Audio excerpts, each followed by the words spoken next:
좋아요, 구독. 네, 철명 마스터님 첫 번째 이슈 함께 짚어보도록 하겠습니다. 이 부채 한도 협상이 난항에 부딪히고 있습니다. 이 달러의 패권이 위협될까 걱정했는데 일단은 중국의 위안화는 위협되지 않지만 이 달러의 가치에는 장기적으로 좀 위협될 수 있다라고 전문가들은 진단하고 있는데요. 이슈 함께 분석해 볼게요. 참 이게 올 1월부터 계속 얘기가 이제 시작이 됐죠. 네, 맞습니다. 이제 뭐 지금 매주마다 이슈가 되고 있고 어떤 이제 데드라인 이 다가오면 다가올수록 여기에 대한 이슈가 상당히 많이 발생을 할 거예요. 네. 어떻게 됐든 뭐 결론적으로 말씀드리면 뭐 옛날에 2011년에도 뭐 오바마 때도 이런 이슈가 있었어요. 물론 이제 그때 블랙 프라이데이가 되면서 블랙 먼데이죠. 그때 뭐 네. 상당히 많이 떨어졌지만 결국엔 발빠르게 대처를 해서 해결됐지만 결론적으로 이거는 해결은 될 거는 맞아요. 하지만 그 해결되는 기간 동안 상당히 아킬레스건이 될 가능성이 상당히 높을 수 있겠다라고 생각해서 오늘 제가 좀 심도 있게 좀 말씀을 좀 드려야 될 것 같아요. 네, 좋습니다. 어떤 이유 때문에 이런 문제들이 발생하는지 말씀드릴게요. 네.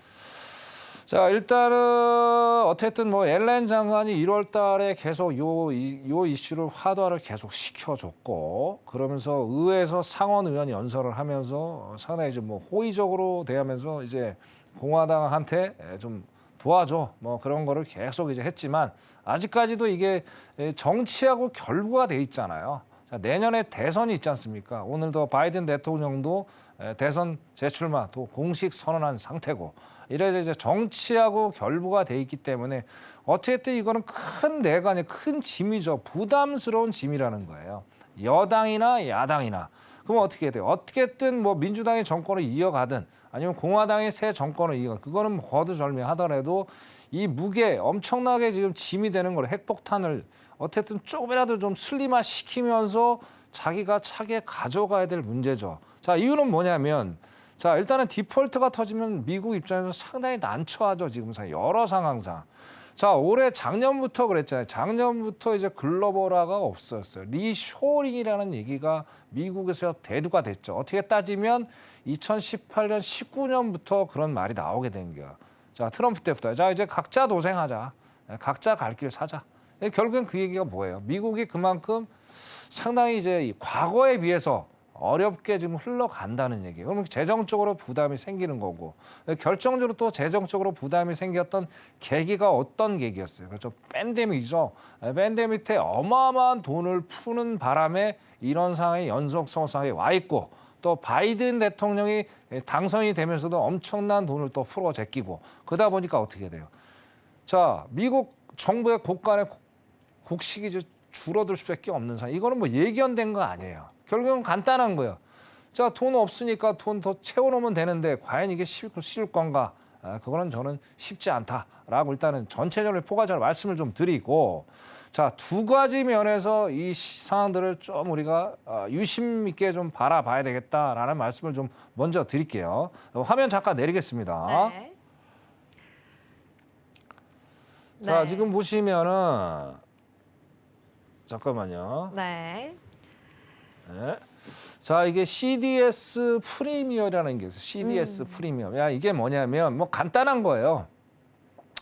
자, 일단 국가가 일단 부도나는 그러니까 돈을 예를 들어 부도가 나 돈을 못 갚잖아요. 돈을 꺼서. 그렇죠. 자, 못 갚았을 때 이거를 대신 갚아주는 어떤 파생 상품의 일종이에요.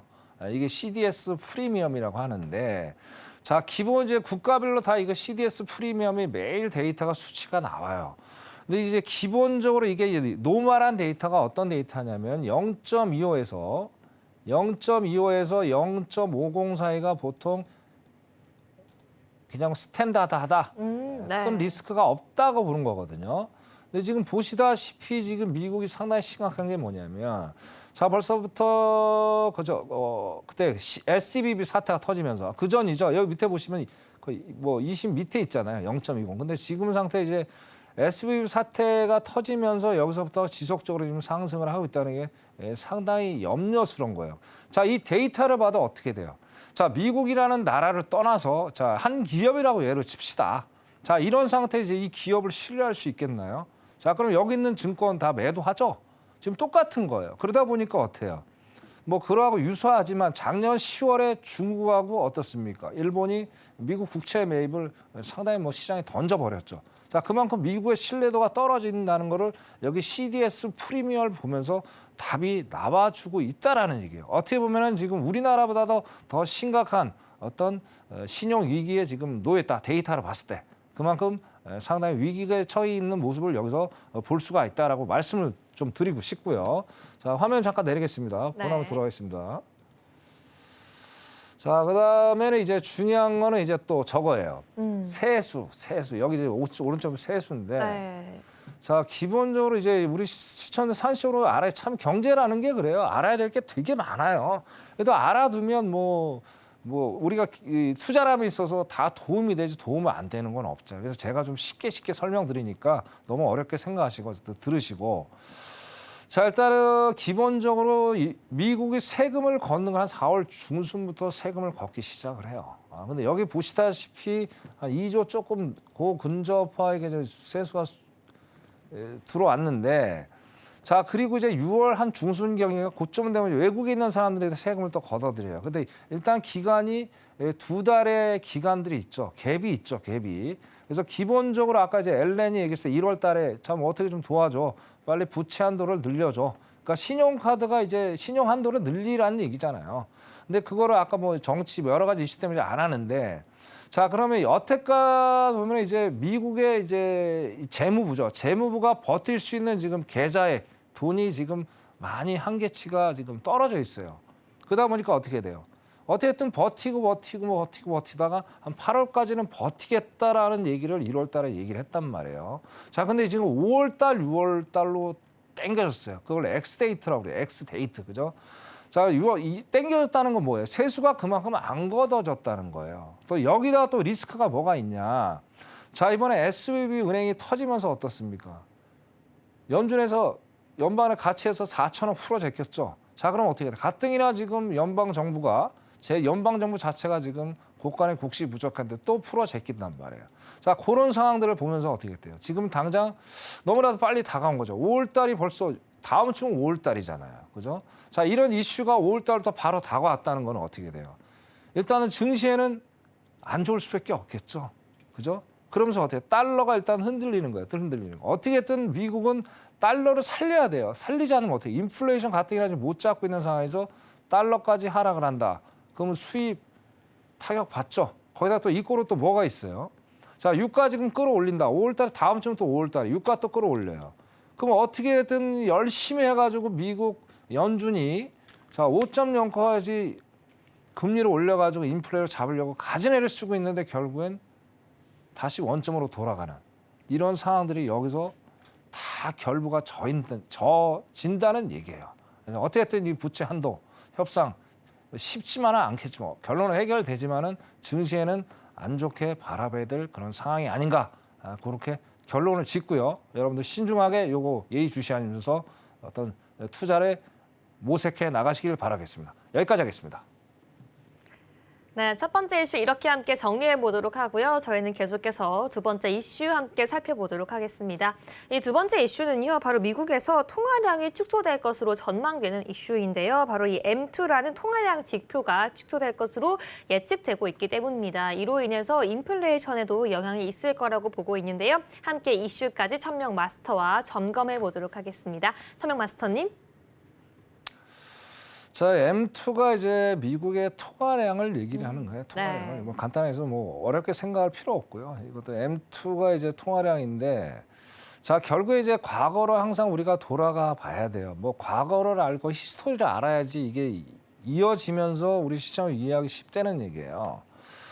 자, 기본적으로 이제 돈이 이제 엄청나게 풀렸어요. 팬데믹 때. 그죠? 팬데믹 때 거의 9조 달러가 되는 경이 되는 돈이 풀리면서 시장에 엄청나게 지금 뭐 사람들이 뭐 거기다 인플레이션도 없었어요. 그때 당시에. 거기다가 이제 돈이 많이 풀리다 보니까 제로 금리.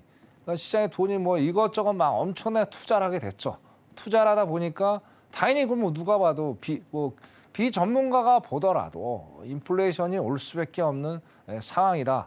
그렇게 하는 거예요. 그래서 인플레이션이 당연히 찾아왔죠. 지금까지도 인플레이션 2년 동안 이어진 거 아니에요. 정확히 따지면 인플레이션이 2021년 3월부터 이어진 거죠. 지금 2년이 넘은 거예요. 그럼 그 전부터 돈이 풀렸다고 생각을 하시면 돼요.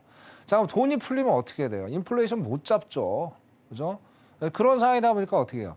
자, 아무래도 안 되겠죠. 연준 입장에서 강하게 돈을 좀 긴축을 좀 해야 되겠다. 자, 긴축을 하겠다는 것도 2022년 3월부터 긴축의 QT, 대차 대조표 축소. 그러니까 시계에서 대차 대조표 축소가 뭐냐면 연준의 어떤 가계부를 좀 정리를 해야 되겠다.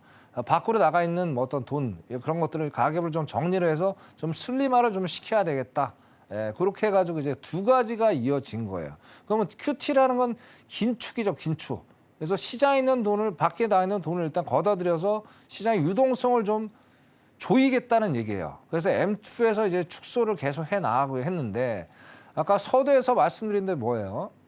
자, 연준이 목표하는 거는 MBS, 담보 채권 등등등등 해서 예상보다 많이 줄여 나가야 되는데 작년에 아까 말씀드린 대로 7천억 달러밖에 지금 7천억밖에 회수가 안 됐어요. 거기서 3월 달에 4천 달러가 시장에 풀려 나갔단 말이에요. 자, 그럼 결론은 뭐예요? 올해 3천억, 작년에 3천억 달러밖에 긴축을 한 거밖에 안 되는 거예요. 그러다 보니까 어떻게 돼요? 지금 인플레도 안 잡히는 상태에서 이거 계속 돈을 풀어 제끼다 보니까 상당히 연준 입장에서는 상당히 이제 고민스러울 수밖에 없다라는 얘기죠. 그죠? 거기다 여기서 또 돈을 안 줄여버리면 어떻게 돼? 인플레이션 좀 못 잡잖아요. 그럼 돈을 줄인다는 건 무슨 얘기예요? 결국엔 돈을 줄여서 인플레를 강하게 조이겠다, 냉각을 시키겠다는 그런 얘기라는 거예요. 그죠? 그러면 어떻게 돼? 아까 다시 과거로 돌아가자면, 자, 결국엔 작년에 7천원인데 이제 3천원밖에 못 줄였다. 그럼 이제 이번 올해 줄여야 될 어떤 범위가 더 넓어질 수밖에 없죠. 그래서 여기 데이터에 보시다시피 3개월 연속 지금 돈을 줄여 나가고 있는 거를 보실 수가 있어요. 그래서 저축도 지금 상당히 저축률도 저조하고, 그리고 또 아까 말씀드린 은행 사태가 있죠. SVB 사태하면서 신용 경색이 나타난다고 말씀드리고, 이 꼴은 뭐예요? 통화량이 축소가 될 수밖에 없죠. 왜? 기업이나 개인들한테 돈을 빌려주면 안 되잖아요. 왜냐하면 은행 자체도 여유가 없는 상황이기 때문에. 그래서 그런 것들하고 같이 결부되어지기 때문에 M2도 우리가 시청자분들이 투자를 하시면서 가장 면밀하게 또 바라봐야 될 그런 데이터다. 그래서 볼 게 많죠. 근데 어차피 투자했을 때 봐야 되는 거니까. 그래서 이걸 또 줄인다는 건 어떻게 돼요? 인플레를 냉각을 시키면서 금리까지 올려버리면 또 이것도 증시에 또 안 좋은 시그널이 될 수 있겠다라고 제가 말씀을 드리고 싶습니다. 네, 여기까지 하겠습니다. 좋아요, 구독.